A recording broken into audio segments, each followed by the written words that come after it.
បាក់ចៃជា136លានរៀលប្រមូលបានពីអង្គធនធានសាមគ្គីវេប្រកេនព្រះសង្ឃចំនួន9វត្តរបស់លោកតាអគ្គមហាឧបាសកពុទ្ធសាសនូបត្ថម្ភនៅគុណនិងលោកជំទាវមហាឧបាសិកាពុទ្ធសាសនូបត្ថម្ភសៅវណ្ណានិងក្រុមគ្រួសារដើម្បីឲ្យវិស័យពុទ្ធចក្រនិងអាណាចក្រកាន់តែមានការអភិវឌ្ឍរីកចម្រើន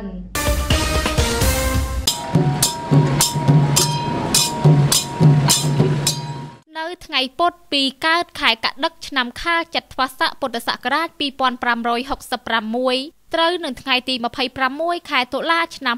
2022នេះលោកតាអគ្គមហាឧបាសកពុទ្ធសាសនូបត្ថម្ភនៅគុណនិងលោកជំទាវមហាឧបាសិកាពុទ្ធសាសនូបត្ថម្ភសៅវណ្ណាព្រមទាំងបុត្រាបុត្រីបុត្រប្រសានិងចៅទាំងអស់បានមូលមតិគ្នាជាឯកច្ឆន្ទប្រារព្ធនៅបុណ្យកឋិនទានដើម្បីដង្ហែទៅវេប្រកេនព្រះភិក្ខុសង្ឃដែលគង់ចាំព្រះវស្សាអស់ត្រីមាសចំនួន9វត្តដោយមាន7វត្តនៅក្នុងខេត្តត្បូងឃ្មុំ1វត្តនៅក្នុងខេត្តព្រៃវែងនិង1វត្តទៀតនៅខេត្តក្រចេះពិធីបុណ្យកឋិនទាននេះប្រារព្ធធ្វើឡើងនៅគេហដ្ឋានលោកតាអគ្គមហាឧបាសកពុទ្ធសាសនូបត្ថម្ភនៅគុណស្ថិតនៅភូមិដំណាក់ចាឃុំអញ្ចាមស្រុកត្បូងឃ្មុំខេត្តត្បូងឃ្មុំមានការអញ្ជើញចូលរួមពីសំណាក់សម្ដេចទ្រង់ឯកឧត្តមលោកជំទាវអុកញ៉ា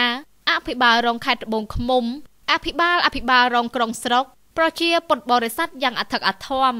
បុណ្យកឋិនទានគឺជាបុណ្យមួយដែលមានតែនៅក្នុងព្រះពុទ្ធសាសនាប៉ុណ្ណោះគឺជាទានមួយដែលបានកំណត់ពេលវេលាច្បាស់លាស់ហើយរយៈពេលនៃការរៀបចំធ្វើអង្គឋិនទានអាចធ្វើបានក្នុងអំឡុងពេល1ខែគត់ចាប់ពីថ្ងៃ100ខែអាសត់ដល់ថ្ងៃ15កើតខែកដឹកហើយវត្តនីមួយៗក៏ប្រារព្ធបានតែម្ដងក្នុងមួយឆ្នាំផលបុណ្យរបស់លោកតាអគ្គមហាឧបាសកពុទ្ធសាសនូបត្ថម្ភនៅគុណនិងលោកជំទាវមហាឧបាសិកាពុទ្ធសាសនូបត្ថម្ភសៅវណ្ណា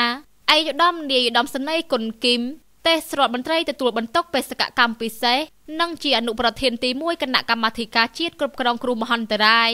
និងលោកជំទាវចក្ររាសីមហាឧបាសិកាពុទ្ធសាសនូបត្ថម្ភកឹងចន្ទឌីគុណគីមឯកឧត្តមគុណសុភាអភិបាលរងខេត្តកំពង់ចាមនិងលោកជំទាវឯកឧត្តមគុណរតមនីអភិបាលរងខេត្តត្បូងឃ្មុំនិងលោកជំទាវព្រមទាំងបុត្រាបុត្រីបុត្រប្រសានិងចៅទាំងអស់ជាអ្នកធ្វើកឋិននេះគឺផ្អែកទៅលើចេតនាទាំង3របស់អ្នកធ្វើប្រកបដោយសទ្ធានិងបញ្ញាសម្បយុទ្ធផងទាំងសម្ភារៈកឋិនថ្លៃថ្លាឧត្តមប្រណិតសម្បូរបែបផងដែរក្រោយពីថ្ងៃជ័យជំនះ7មករា1979វិស័យពុទ្ធសាសនាបានរស់រានឡើងវិញរហូតដល់សព្វថ្ងៃក្រោមការដឹកនាំរបស់សម្ដេចតេជោហ៊ុនសែននាយករដ្ឋមន្ត្រីនៃកម្ពុជា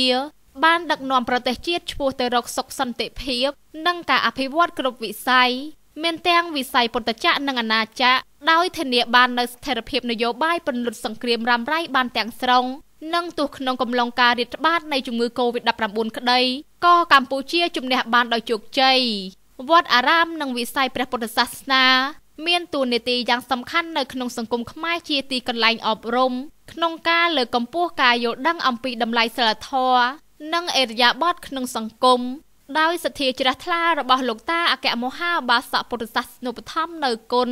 និងលោកជំទាវមហាឧបាសិកាពុទ្ធសាសនូបត្ថម្ភសៅវណ្ណាព្រមទាំងបុត្រាបុត្រីបុត្រប្រសានិងចៅ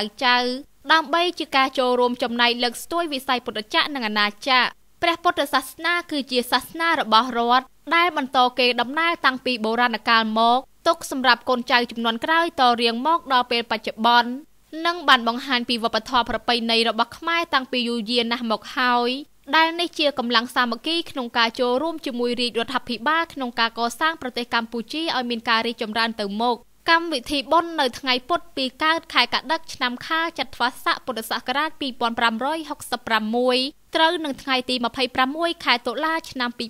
2022ជួបជុំពុទ្ធបរិស័ទជិតឆ្ងាយទាំងអស់ធ្វើបទនមស្ការព្រះរតនត្រ័យក្រុងប៉ាលីតមកនិមន្តព្រះសង្ឃសមាទានសិលចម្រើនព្រះបរិត្តនិងសម្ដែងធម្មទេសនាដែលសម្ដែងដោយសម្ដេចព្រះឧត្តមចរិយាបណ្ឌិតឆឹងប៊ុនឈាអនុប្រធានថេរសភាពុទ្ធសាសនានៃព្រះរាជាណាចក្រកម្ពុជាអគ្គអធិការរងពុទ្ធកសិក្សាជាតិសមាជិកក្រុមរក្សាជាតិភាសាខ្មែរនៃរាជបណ្ឌិតសភាកម្ពុជានិងជាព្រះចៅអធិការវត្តវិមានតេជះស្រះចកនិងធ្វើបដិសណ្ឋារកិច្ចចំពោះពុទ្ធបរិស័ទជិតឆ្ងាយពិសាភោជនីយអាហារលុះព្រឹកឡើងថ្ងៃប្រហ័ស3កើតត្រូវនឹងថ្ងៃទី27ខែឆ្នាំដដែលពេលព្រឹកប្រគេនចង្ហាន់ដល់ព្រះសង្ឃ និងរៀបចំដង្ហែអង្គធនទានប្រតិសិន3ជុំព្រះវិហារហើយវេអង្គធនទានប្រកេនព្រះភិក្ខុសង្ឃគង់ចាំព្រះវស្សាអស់ត្រីមាសក្នុងវត្តពោធិមង្គលហៅវត្តដំណាក់ចាជាកិច្ចបង្ហើយបុណ្យសូមជម្រាបថាអង្គធនទាននេះទទួលបានបច្ច័យ136លានរៀលត្រូវបានដង្ហែវេប្រកេនព្រះភិក្ខុសង្ឃដែលគង់ចាំព្រះវស្សាអស់ត្រីមាសនិងសម្រាប់កសាងវត្តចំនួន9រួមមានវត្តដំណាក់ចាទទួលបានបច្ច័យចំនួន24លានរៀលវត្តព្រៃកំពែងទទួលបានបច្ច័យចំនួន24លានរៀលវត្តព្រះពន្លៃទទួលបានបច្ច័យចំនួន10លានរៀលវត្តឦសានមានជ័យទទួលបានបច្ច័យចំនួន10លានរៀលវត្តចំមលូទទួលបានបច្ច័យចំនួន10លានរៀលវត្តចន្ទទូងទទួលបានបច្ច័យចំនួន10លានរៀលវត្តទួលវិហារទទួលបានបច្ច័យចំនួន10លានរៀលវត្តជ័យមុនីនៅខេត្តព្រៃវែងទទួលបានបច្ច័យចំនួន4លានរៀលនិងវត្តព្រះសិរីបុត្រនៅខេត្តក្រចេះទទួលបានបច្ច័យចំនួន10លានរៀលនិងថ្វាយប្រគេនទៅវត្តនៅវត្ថុអនុស្សាវរីយ៍មួយចំនួនដូចជាគ្រែត្រៃតុកៅអីទូជាដើមដើម្បីកត់សម្គាល់ពេលវេលាប្រារព្ធពិធីបុណ្យនិងលើកទឹកចិត្តគោរពបូជារបស់ក្រុមគ្រួសារលោកតាអគ្គមហាឧបាសកពុទ្ធសាសនូបត្ថម្ភនៅគុណនិងលោកជំទាវមហាឧបាសិកាពុទ្ធសាសនូបត្ថម្ភសៅវណ្ណាចំពោះវត្តទាំង9ក៏ដូចជាបរិច្ចាគគ្រឿងបរិក្ខារប្រើប្រាស់ជូនដល់វត្តផងដែរ